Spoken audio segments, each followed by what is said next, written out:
What would make a mother risk everything, her body, her freedom, her child's life, just to cross a river in the dead of night? Not a river of dreams, a river of punishment, of history, of silence. I told my son we were playing a game, that if we reached the other side without making a sound, we'd win something better than food, better than fear. He was 5, and he believed me. But what he didn't know is that winning meant surviving a country that punishes hope, and crossing that river was only the beginning. This is the story of a mother, a child, and a journey no one is supposed to survive. If I fall asleep tonight, I might wake up in chains. That's the last thought I had before I turned to look at him. My son, asleep under the frayed blanket, curled up like he used to when he was a baby, before his bones started showing through his skin. He still murmured in his dreams sometimes, but never laughed, not anymore. The sound of a child laughing is something I hadn't heard in months.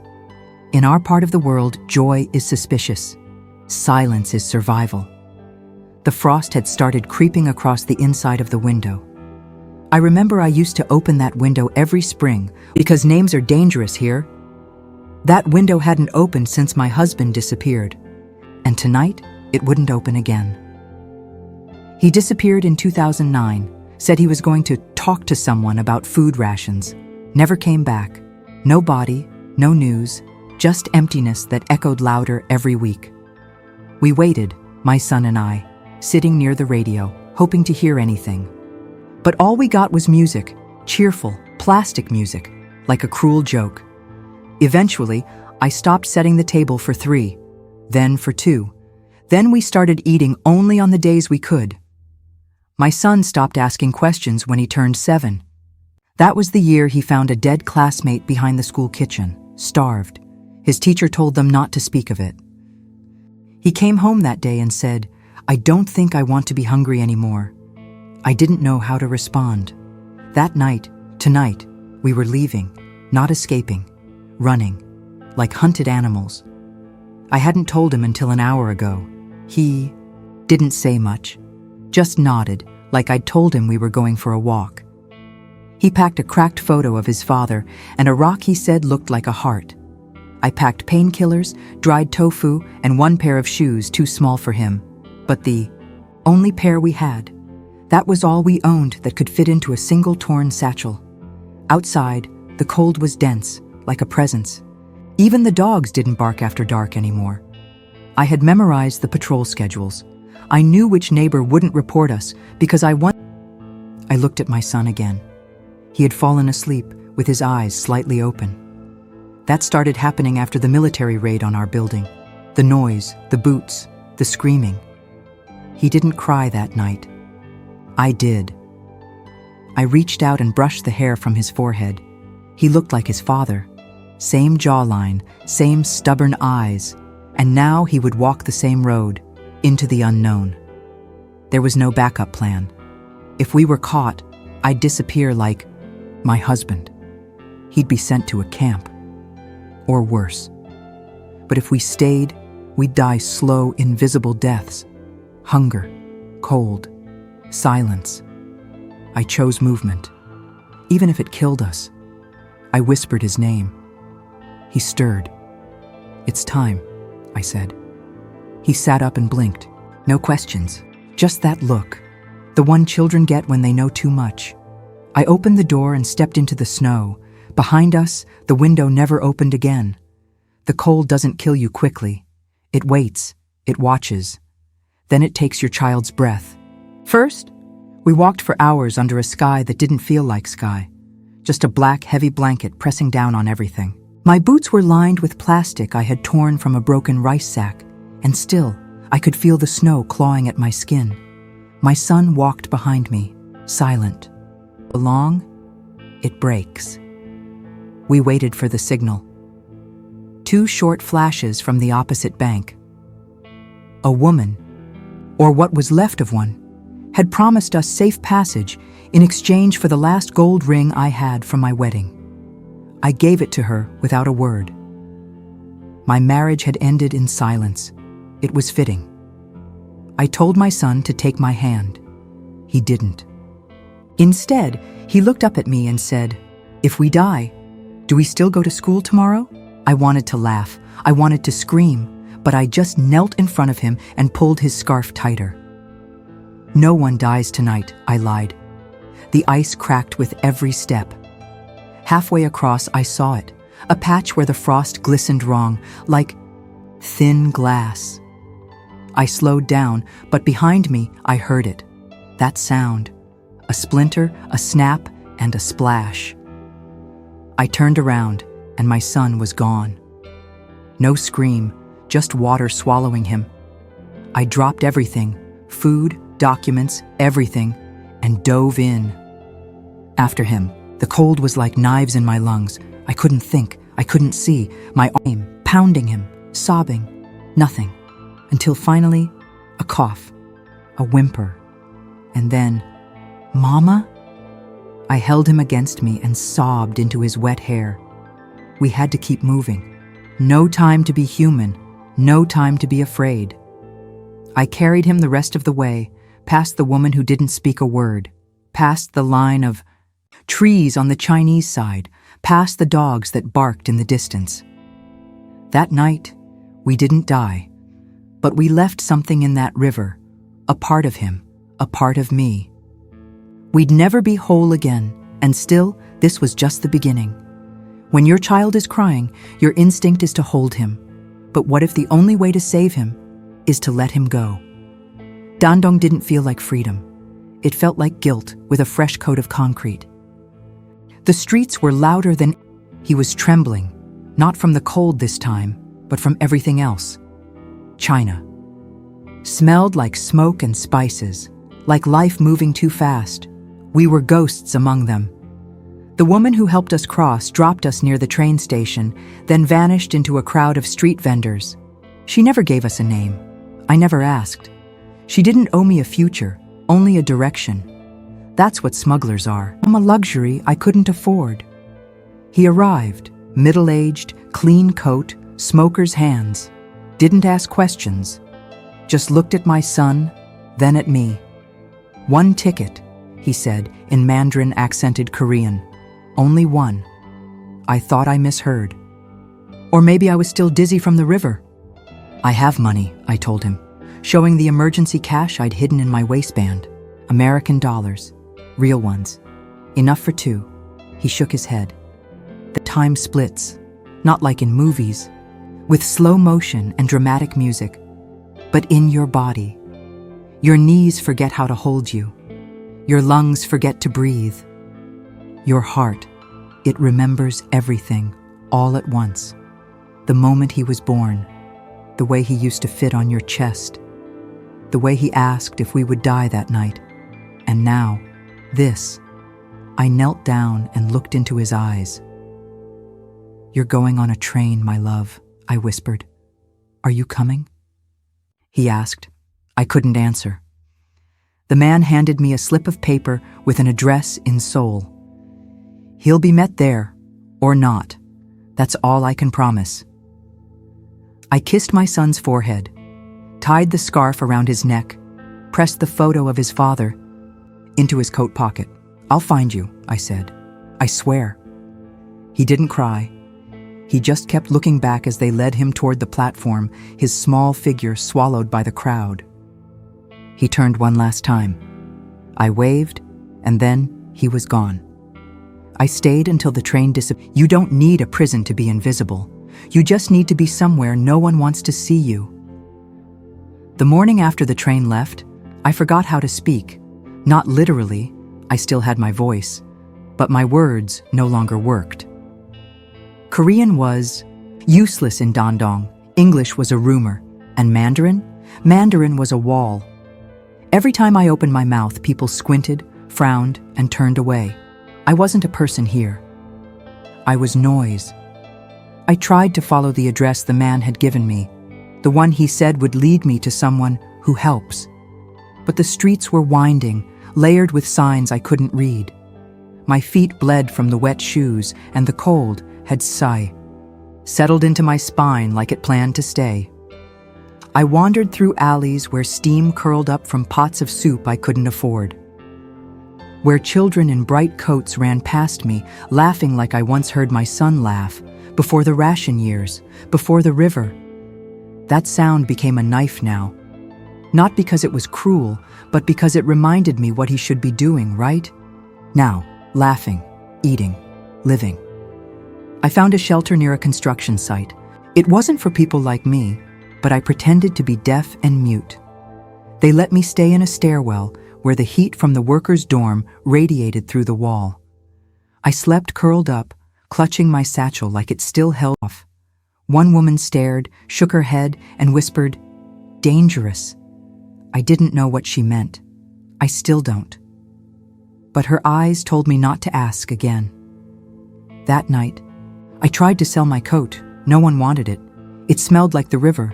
There's a kind of loneliness that only happens when your child is out there in the world, without you. It's not silence. It's not pain. It's this constant static in your mind, like a radio stuck between stations, always hissing. Where is he? Is he warm? Did someone meet him? Did he cry? Did he ask for me? I didn't sleep that night. I sat near the train station again, watching faces, wondering if any of them had seen a boy with my eyes and his father's chin. Every boy looked like him for a second. Every mother made me ache. A man approached, speaking fast Mandarin. I shook my head, apologizing in Korean. He smiled, then said slowly, in broken Korean, "Looking for someone?" My heart caught. I nodded. My son. He looked at my satchel, then at my shoes. Come. It should have felt like hope. Instead, it felt like gravity, like I was being pulled deeper into something I didn't understand. Still, I followed him. Because when you've already lost your country, your family, and your name, what more can you lose? Except the one person still calling you Mama. They didn't ask me who I was. They told me who I had to become. He led me down a narrow street where buildings leaned into each other like secrets. The smell changed, from exhaust and street food to something more sour, the one my mother whispered when she brushed my hair, the one my husband said the first time we danced in the dark during a blackout, the name my son cried when he had nightmares. Gone. You want a new life? She said. Then you need a new name, a new country, new papers, everything. I nodded, too afraid not to. It will cost you. I have no money. She smiled, not kindly. I didn't ask for money. They gave me 3 choices. The first was factory work, locked behind gates for 14 hours a day, sleeping on concrete, no questions allowed. The second was servitude, cleaning apartments of rich families who hated girls like me but needed someone to scrub their floors. The third was the one she didn't say aloud. She just looked at me, then at my hands, then at my face. I chose the second. I had already lost everything, but not that. They gave me an ID, a new birthday, a Han name I couldn't pronounce, a short letter trying to swallow. The family I worked for didn't care who I was. They wanted silence, clean floors, and warm meals. I gave them all 3. In return, I got a mattress in a pantry and leftover rice. Each night after the dishes were done and the house quiet, I'd sneak a moment on their old laptop, searching, always searching. Korean blogs, forums, refugee networks. Any mention of trains, of a boy traveling alone. His name, my name, pictures, anything, nothing. He had vanished into the cracks of this world, the way I now had. One night, the oldest son of the family found me crying in the pantry. He stared at me for a long time and asked, "I was helping defectors, but only the brave went there, because if you were caught, it meant prison, or worse, but I'd already given up my name. Maybe it was time to give up my fear." It didn't look like a church, but maybe that's the point. God hides with the desperate. I arrived just after sundown, dressed like the woman I was pretending to be. Not the one who still carried the weight of the border, the river, the train. The church was nothing like the ones I'd seen in secret pictures. No spires, no crosses. Just an old warehouse near the edge of the city with broken glass above the window, old books and wet cement. The pews were folding chairs, the altar was a wooden box, but the faces were familiar. Hollow, like mine. Guarded, but not cruel. A woman greeted me in hushed Korean. She introduced herself only as Sister Lee. Her voice reminded me of bedtime lullabies I used to hum for my son, back when we still had lullabies. "You came for food?" she asked gently. "No," I replied. "I came for a name." She nodded. She understood. No one came here just for soup. They gave me a new set of clothes. A number, not a name, written on the inside of a sweater. It was easier that way. Names were dangerous. Names got people caught. Mr. Zhu crouched beside me. "This one not deep," he said, "but cold, and guards don't like noise." I nodded, clutching the plastic bag that held my clothes and the only photo I had of my son, faded, crumpled, taken before the famine made us all look like strangers. We waded in. The water was like knives. My breath left my body, but I didn't scream. I just counted. 1 step, 2, 3. My son's hands, his laugh. 4. Don't slip. 5. Don't die. Halfway through, we heard a shout, a flashlight, then another. Mr. Shu froze, gestured sharply. Down. We dropped beneath the water, our heads just above the surface. I saw the teenage girl bite her lip so hard it bled. The man with the baby held the child under his coat, praying with his eyes. Lee pulled me aside. "Heard about a boy," she said, careful with her words. "Came through the southern corridor, young, alone, about 10. My heart stopped. It couldn't be, or maybe it had to be. "Where is he?" I whispered. "We're trying to find out. There are others looking, but if it's him, he's in Seoul, safe." The tears came before I could stop them. I hadn't cried like that since I crossed the river. Not because I didn't want to, but because crying back then felt like a luxury for the living. Now it felt like breathing. That night, I sat with a woman who had lost both her sons in the mountains. She didn't speak. She just held my hand. Sometimes that's enough. The next morning, Sister Lee gave me a choice. "You can stay here, or we can help you get out. South, but it's dangerous." I asked her how dangerous. She didn't answer, with words. She just rolled up her sleeve, showed me the scar where a soldier's dog had bitten her arm during her own crossing. Some answers don't need sentences. I said yes, because now I had a reason again. A name that made me cry. Mr. Shu didn't come in. He handed me a torn paper with a phone number. "Church in Seoul. They help," he said. "If boy's there, they find him." I wanted to thank him, but he was already walking away. No goodbye, no name. Maybe that's what people like him are. Ghosts that carry the living across. That night, I slept with the photo pressed to my chest. It was damp, nearly ruined, but his eyes were still there, looking at me, waiting. He answered on the 3rd ring, and when he said, "Hello," I stopped, breathing. Seoul wasn't what I expected. It was loud, fast, too clean, too bright, like it had been designed to erase silence. After years in the dark, it felt like stepping onto another planet, one where people rushed for things that didn't involve survival. Broken Korean. I nodded. He didn't ask another question, just said, 3 nights, 1 change of clothes, no crying. I wanted to laugh. Crying? I had unlearned crying. We left at dusk.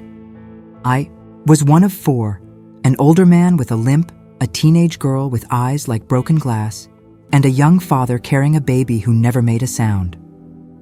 We moved like shadows through the edge of town, hitching rides in the backs of empty trucks, sleeping in drainage tunnels, bribing silent faces at checkpoints with things that weren't money. Tea, medicine, a silver ring someone once who looked too young to understand the kind of pain I carried.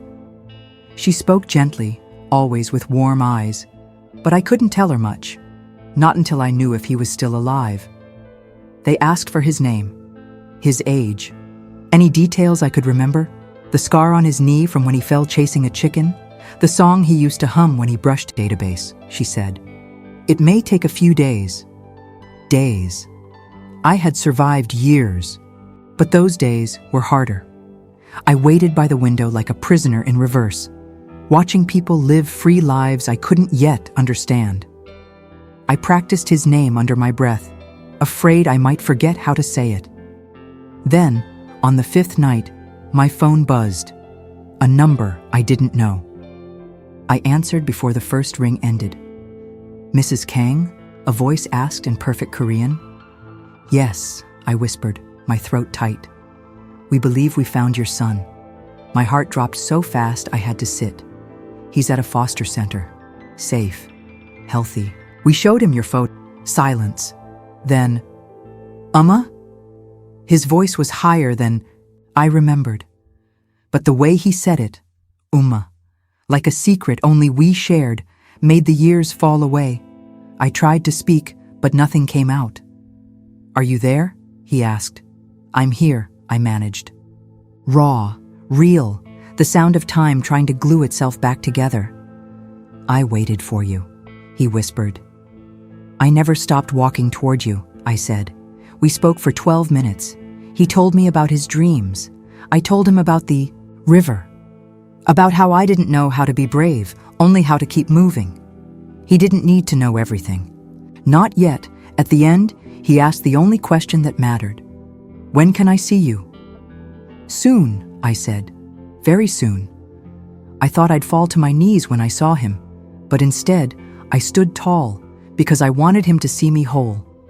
They arranged the reunion at Seoul Station, a place where thousands pass each hour, none knowing the weight some arrivals carry.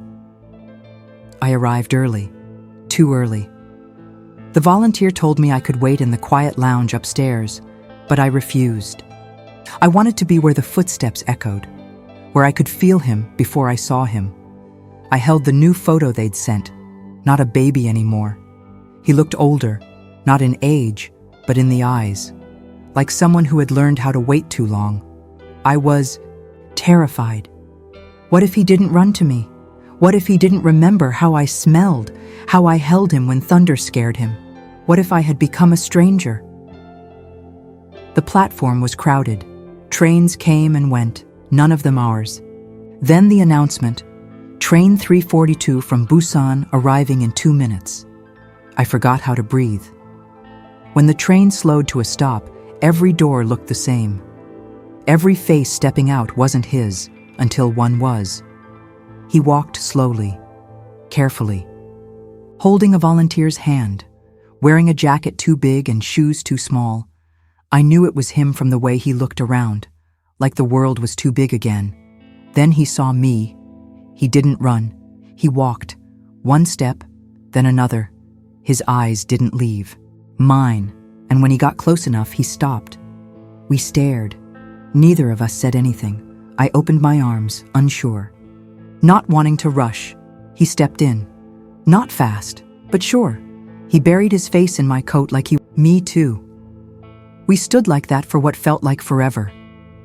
People walked past. A woman cried quietly a few feet away.